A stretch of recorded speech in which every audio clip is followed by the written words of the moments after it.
क्रोध को जीतने में मौन ही सबसे अधिक सहायक होता है। जो मेरी शरण में आता है उसका कभी विनाश नहीं होता। हे अर्जुन, तुम निडर होकर यह घोषणा कर दो, जिंदगी में कभी उदास मत होना, कभी नाराज नहीं होना। यह जिंदगी एक संघर्ष सी चलती रहेगी, बस तुम अपना जीने का अंदाज न खोना। जो इंसान आपके बुरे समय में आपका भागीदार है, अपने अच्छे समय का सच्चा भागीदार भी वही है। हम अपने आप को भगवान के समक्ष अर्पित कर दें, यही सबसे उत्तम सहारा है और भय, चिंता और शोक से मुक्ति पाने का एक सर्वश्रेष्ठ मार्ग भी है। यदि आप चाहते हैं सभी आपसे प्रेम करें, तो प्रेम की शुरुआत पहले आपको करनी होगी, क्योंकि प्रकृति का नियम है, जो बोया है वो ही निकलेगा। मन की गतिविधियाँ होश, श्वास और भावनाओं के माध्यम से भगवान की शक्ति सदा तुम्हारे साथ है और लगातार तुम्हें बस एक साधन की तरह प्रयोग करके सभी कार्य कर रही है। मैं उन्हें ज्ञान देता हूँ जो सदा मुझसे जुड़े रहते हैं और मुझसे प्रेम करते हैं। प्रबुद्ध व्यक्ति सिवाय ईश्वर के किसी और पर निर्भर नहीं करता। दर्द जीवन का एक स्वाभाविक हिस्सा है। जन्म स्वयं दर्द के साथ आता है और मृत्यु भी दर्द के साथ आती है। जीवन उतार चढ़ाव, सुख दुख की यात्रा है।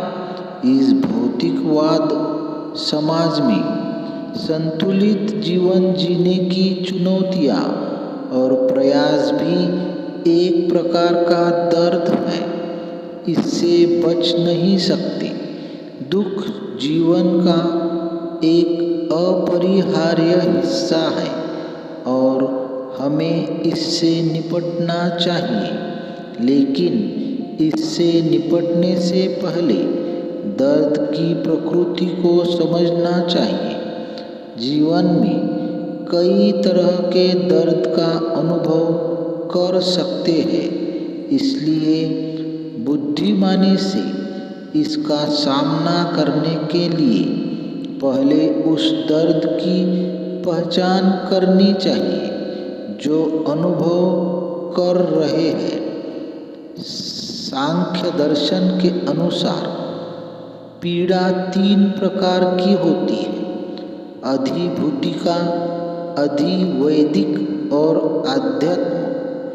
अधिभूतिका पीड़ा, अधिभौतिका पीड़ा।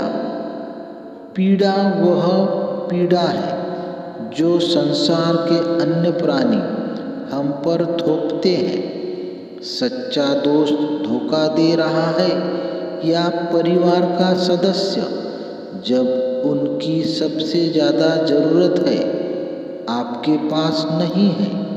यहाँ तक कि बीमारी या जानवरों या कीटों द्वारा लाए गए रोग भी परेशान कर रहे हैं। ये सभी अधिभौतिक का हिस्सा है। अधिदैविक पीड़ा। अधिदैविक पीड़ा हमारे नियंत्रण से बाहर है या ऐसी पीड़ा है जिसके पीछे छिपी वजह को पहचानना समझ से परे है। बाढ़ और तूफान जैसी प्राकृतिक आपदाएं दुनिया भर में लाखों लोगों को अथाह पीड़ा पहुंचाती है। यह अधिदैविक पीड़ा है जिस पर हमारा कोई बस नहीं। आध्यात्मिक पीड़ा।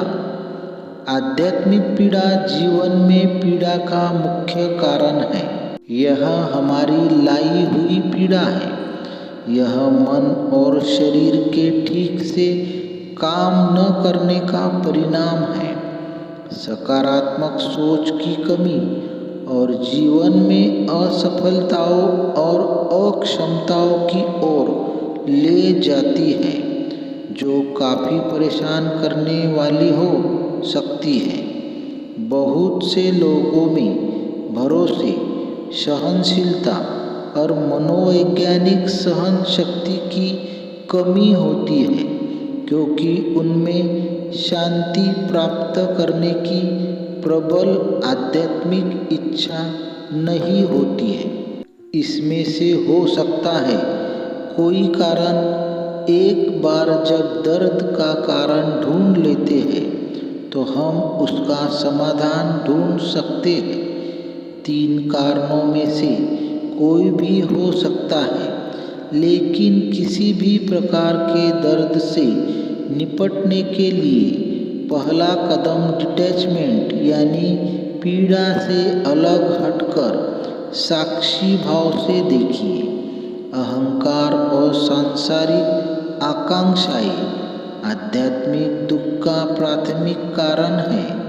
किसी चीज को इतना चाहते हैं कि हर कीमत पर उसे पाना चाहते हैं, इसके लिए खुद को नुकसान पहुंचाने तक चले जाते हैं। जब भी ऐसी पीड़ा हो तो खुद से कहिए, इसे छोड़ो और आगे बढ़ो, परेशानी से मिलेगी मुक्ति।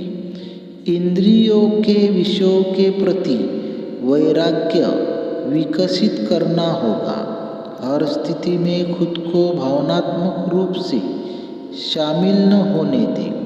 काम करें और जिम्मेदारियों का ध्यान रखें, लेकिन परिणामों के बारे में सोचकर भावनात्मक रूप से अटैचमेंट न रखें। किसी भी स्थिति या उस व्यक्ति के बारे में ज़्यादा न सोचें जिसके कारण आपको परेशानी हो।